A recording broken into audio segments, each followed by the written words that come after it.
उम्र हो रहा है, जैसा कि मैंने बताया कि मैं पोस्ट ग्रेजुएट हूँ, तो मेरी उम्र है, बहुत सारे घर की जिम्मेवारियाँ हैं, उसको भी निभाना, उसको भी देखना है, और सरकार की नीतियाँ इतनी गलत हैं।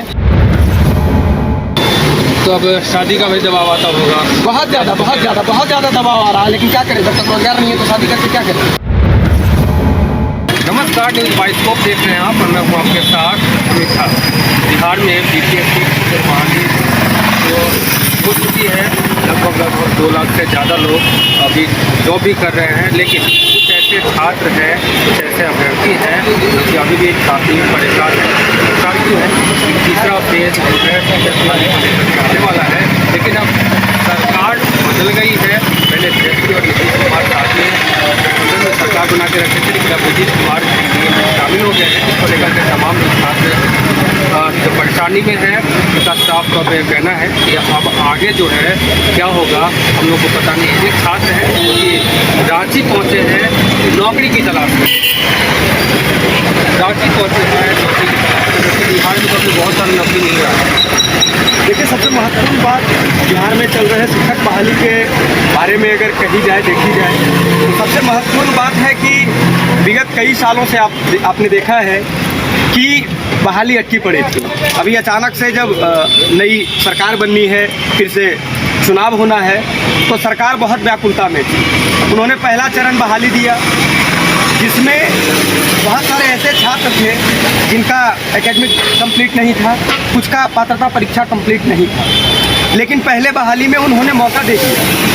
मैं भी बीएड 21-23 सत्र का छात्र हूँ, और अपीयरिंग में मैंने सीटेट पेपर फर्स्ट जो है वो पास किया था, लेकिन फिर तैयारी भी मेरी हुई, कम टाइम में भी मैंने तैयारी किया, लेकिन महज एग्ज़ाम के एक सप्ताह पहले सुप्रीम कोर्ट का फैसला आता है कि बीएड वालों को 1 to 5 से अलग किया जाता है क्योंकि वो योग्य नहीं है।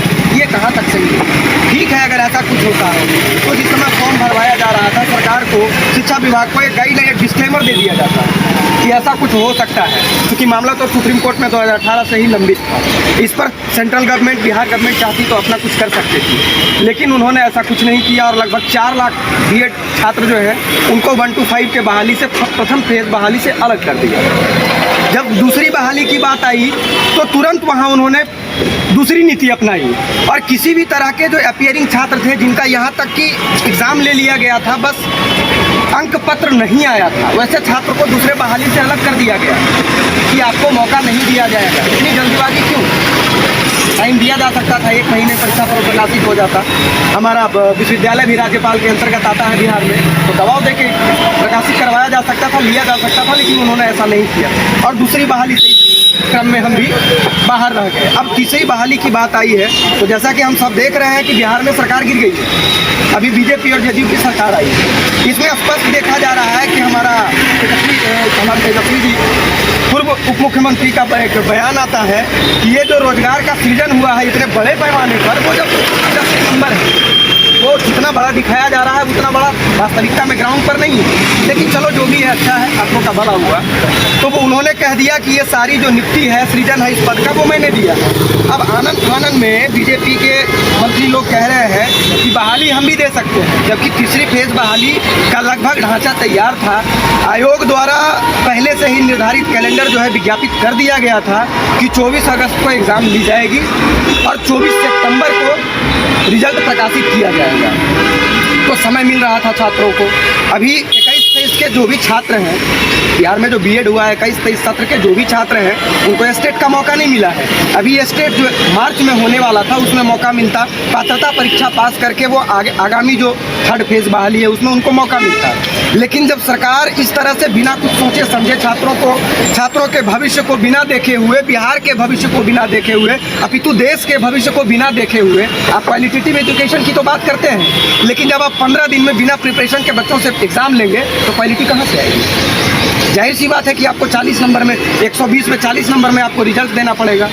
उसमें भी कुछ ही सीट भर पाएगी, बाकी सीटें रिक्त आ जाएगी, और आप कहेंगे हमने 10 लाख रोजगार दिया, या एक बड़ा नंबर दिखाएंगे कि हमने ये रोजगार दिया। तो ये कहाँ से होगा जब पूर्व से निर्धारित है? आयोग ने दोबारा विज्ञप्ति दी 25 जनवरी को, नोटिफिकेशन की कि फिर ये एग्ज़ाम जो है 24 अगस्त को ही निर्धारित है और होगी। और अभी सरकार गिरने के बाद फिर से एक हवा उठ रहा है, सरकार की तरफ से निर्देश दिए जा रहे हैं, प्रेस विज्ञप्ति आए, प्रतिष्ठित समाचार पत्रों में आ रहा है कि अब 10 दिन 15 दिन के अंदर जो है फरवरी में विज्ञापन आ जाएगा और मार्च में बहाली ले ली जाएगी। तो इतना वास्ट सिलेबस है बीपीएससी का, तो वो कैसे हो पाएगा? छात्र कैसे तैयारी करेंगे और क्वालिटेटिव एजुकेशन कैसे हो पाएगा? तो सबसे पहले आप कहाँ से आए हैं? मतलब बिहार से रहने वाले, बिहार में कहाँ से रहने वाले? मैं बेसिकली बिहार में गया से हूँ। जैसा कि आप जानते हैं, ज्ञान एवं मोक्ष की भूमि। नाम क्या हुआ? मेरा नाम मानवेंद्र कुमार है। तो मानवेंद्र ये बताइए कि तो बिहार अभी नौकरी के लिए अभी ऐसा है, बिहार एक ऐसा राज्य है जो सबसे ज़्यादा दूसरे राज्य के छात्रों को नौकरी दे रहे हैं, और ऐसे में आप बिहार छोड़ के रांची में नौकरी के लिए आए हैं, मतलब क्या ये समझ नहीं है। सबसे पहले अगर मैं इस कड़ी में अपनी योग्यता की बात करूं तो मैंने 16-19 सत्र में अपना ग्रेजुएशन समाप्त किया। ग्रेजुएशन के बाद मैंने 21-23 सेशन में अपना बीएड पूरा किया।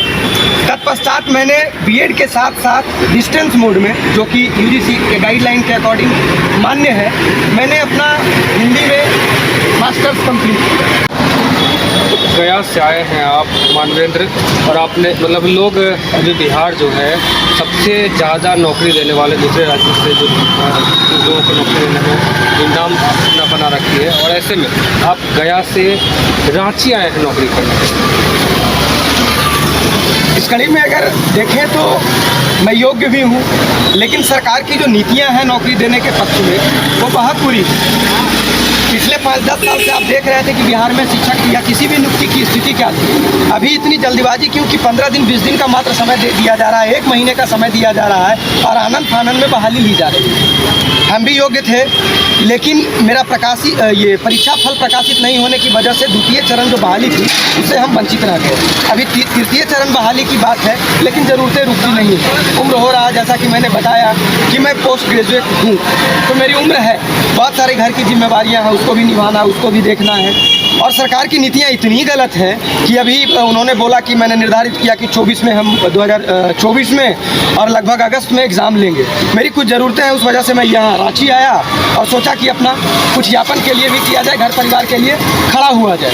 लेकिन अभी अब हम जैसा कि देख पा रहे हैं बिहार में कि 10 दिन 15 दिन में बहाली ली जाने की बात कही जा रही है। तो आप बताएं कि इस 10 दिन 15 दिन के बहाली में मेरी तैयारी कैसे पूरी होगी और हम कैसे रोज़गार में जाएंगे। आनंद फानंद में हम 2 लाख बहाली दे रहे हैं, और जब योग्य छात्र उतना पहुंच ही नहीं पाते हैं, उपस्थित ही नहीं हो पाते हैं, तो सिर्फ एक नंबर दिखाने का कोई मतलब नहीं बनता है।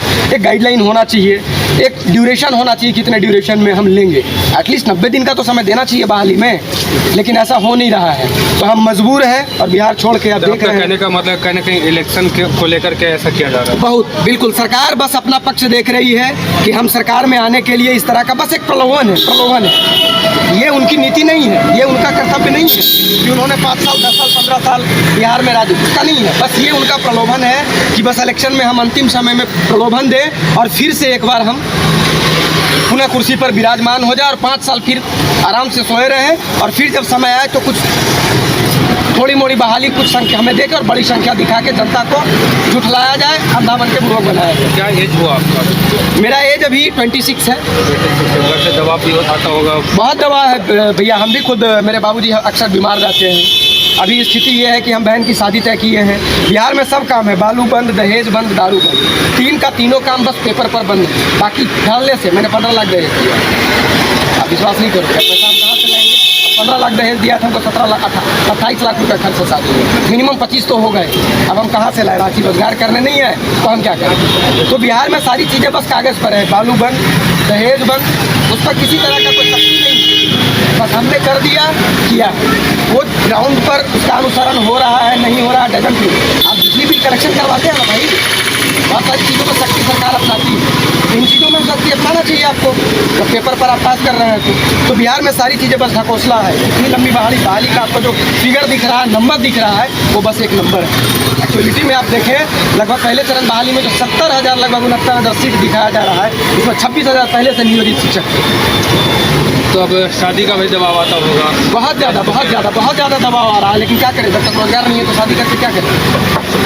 तो ये थे हमारे साथ मानवेंद्र, जो कि गया के रहने वाले हैं और नौकरी की तलाश में रांची पहुँचे हैं। इनका स्टाफ तौर पे कहीं ना कहीं बिहार सरकार से सवाल है, बीपीएससी आयोग से सवाल है कि जल्द से जल्द जो ये तीसरे चरण की बहाली है वो पूरी की जाए। लेकिन इसमें भी एक परेशानी है, परेशानी यह है कि कम समय में बहाली लिया जाता है। ऐसे में जो योग्य छात्र हैं वो कहीं ना कहीं नौकरी से वंचित रह जाते हैं और यह तक उनको भटकना पड़ता है, अपने स्टेट से दूसरे स्टेट में नौकरी के लिए आना पड़ता है। फिलहाल हमारे साथ बने रहे और देखते रहे न्यूज़ 22 को। धन्यवाद।